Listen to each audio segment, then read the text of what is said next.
Talk to me about StarChase, how it came to be. What turned from an idea into a patent into a reality is absolutely amazing for myself and also for my team, for this whole company, and frankly for the agencies that we support. It's amazing.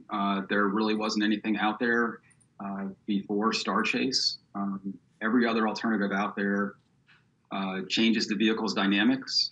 StarChase does not. It allows law enforcement to address and de-escalate generally a high-risk situation or a potentially high-risk situation, vehicle-related, and it allows the officer to be able to tag a vehicle with a GPS tag.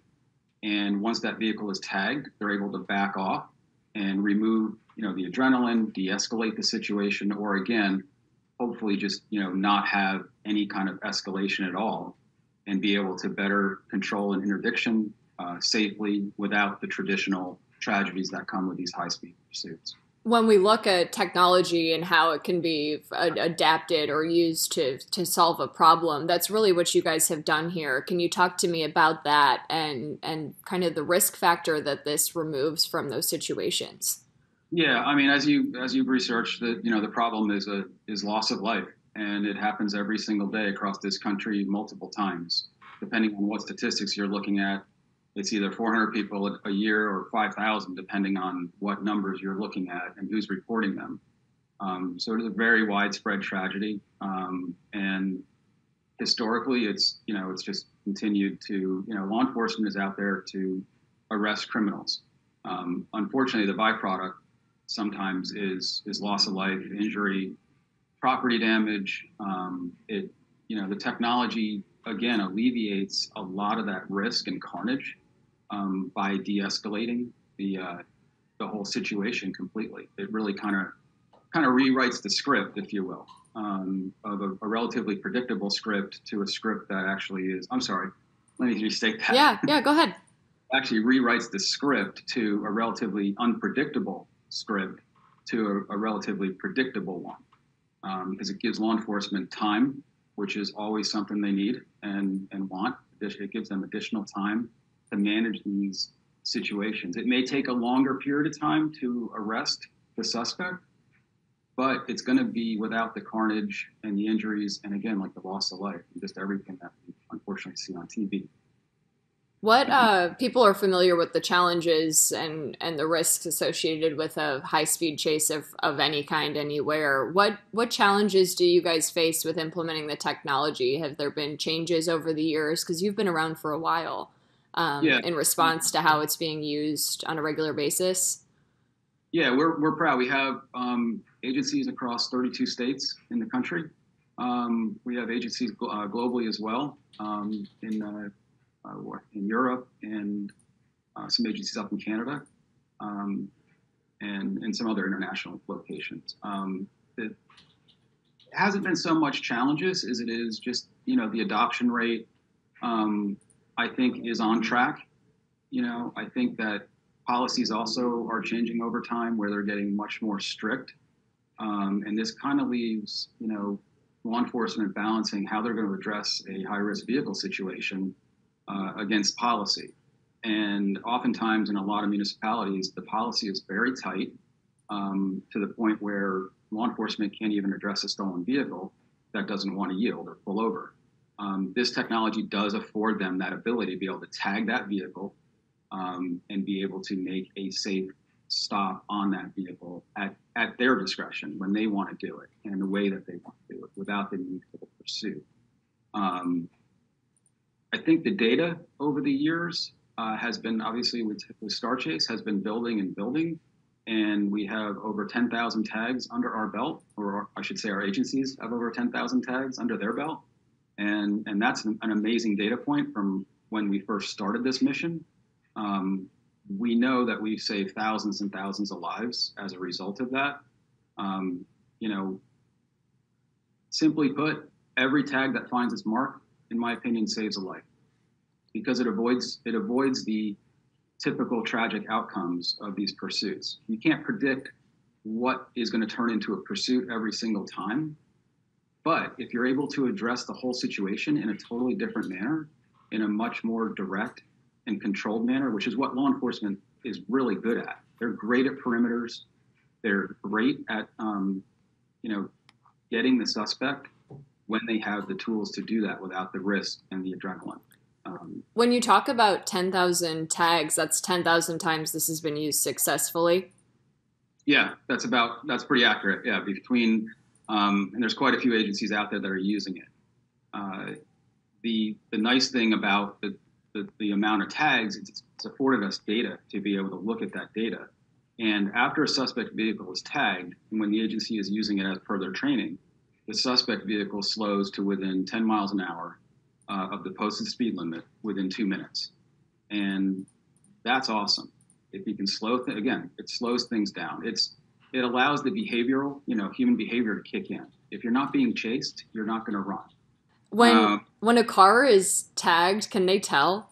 I mean, they can feel that something's stuck on the car. Sometimes no, sometimes yes. It depends on the environment, the road conditions, the speed. There's all sorts of different dynamics. The vehicle type. So it's it's relatively quiet. It's really interesting. Can you speak to how this looks? You'd said 32 states. No, Illinois is one of them. Is Oak Brook the only station in the Chicago area? I didn't see any other examples or anything recently. Do you have that top of mind? There's a few others in Illinois, but I'm not at liberty to disclose. A lot of agencies that use this technology don't really want to talk about it publicly because it's tactics, tools and tactics kind of thing. So we abide by that. We kind of take their lead as far as when they want to talk about it. Okay, but understand that Chicago police have looked into this and have received a demonstration with you guys. Yeah, we're actually very pleased to be working with CPD with Chicago. They are evaluating, and we hope to move forward with them. I think it would be amazing in that city. We've had a lot of success in other cities, large cities, actually major metro cities, and also smaller cities, and it works very well in those environments. And especially in an environment where you have high traffic, you have the propensity for pursuits, and it just allows the officers to be able to rewrite how they're really performing a stop on certain types of vehicles, and it just helps again reduce the risk. That's all we're about. We're about life. Our mission is to protect life, and we work with law enforcement to do exactly that. And it's been a fantastic mission. We have to date, no loss of life. No injuries, and we certainly minimize the property damage along the way. 10,000 times. Yeah, we're super proud of that. Yeah, and as technology continues to evolve out there, the use of automatic license plate readers, we work really well with that technology because if you think about it, agencies adopt a lot of technology that can help identify the suspect, or a dirty vehicle, as they say, right, or a stolen car. And you can find it at a much higher rate with technology, such as automatic license plate readers. Now, the challenge there is that you're finding these vehicles quicker. You're still faced with the decision matrix of, do I pursue the vehicle if it doesn't stop, or do I just let it drive away? Mm-hmm. In a lot of cases, you have to, due to policy, you have to let it drive away, or for other factors. When StarChase is kind of married to that other technology, it works very well. So the officers are out there identifying the criminal element, and they can safely tag the vehicle and then make the stop at with their tactics and on their kind of in a controlled environment. Obviously, when any kind of new technology or gear is introduced, resources come up.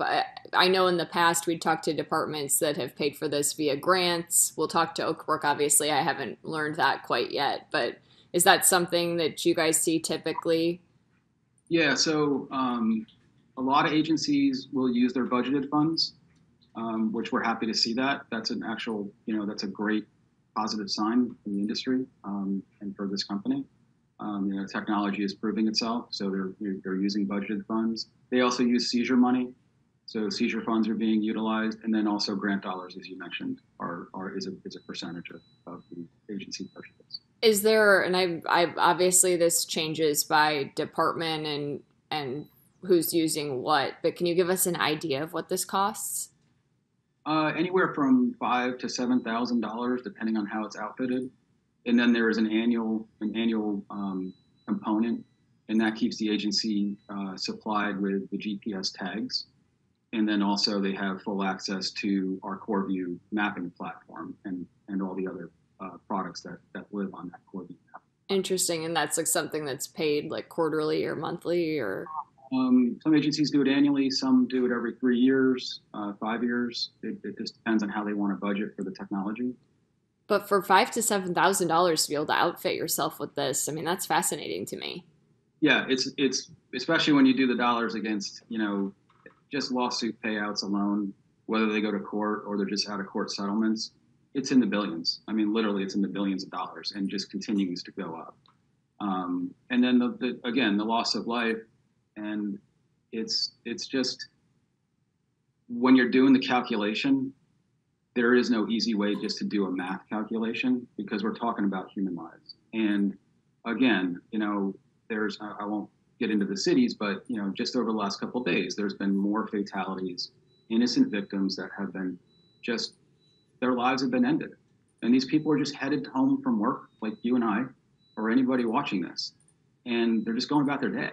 They weren't expecting to die, and it really hits me, and it underscores the importance of the mission of what technology means for keeping people safe. And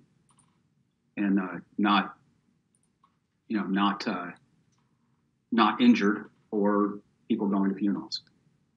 Is that really, and I feel like I just heard kind of the heart of all of this for you, just in how you said that. I mean, did this really come about as a life-saving measure first and foremost? That has absolutely always been the mission, to make that kind of difference. And again, I'm really proud that my team and we are making that difference. And again, the agencies are really the heroes because they're using the technology, and it's every single tag that we get feedback on is amazing. These people, they work hard to protect their communities, and the feedback we get is amazing. They're getting stolen cars, and it's not just a stolen car. They get felons out of these cars. They get weapons. They get drugs. They get females, human trafficking situations. We have been involved in all of them. You could probably ask me any kind of crime that's vehicle related, and a StarChase tag has found its way to help alleviate that. For another tragic outcome. We've had, again, human trafficking situations where females have been recovered safely and without pursuit and risk to their lives. We've had just an amazing amount of guns taken off the street. Just recently, we've had a couple incidents where owned vehicle and then identified suspect in the vehicle was wanted for murder. And we've had felony murder warrants quite a bit over the years, and wow. It's great to be part of that. Get these people off the street safely, and frankly, bring them to justice or find out whether they're guilty or innocent and figure it out.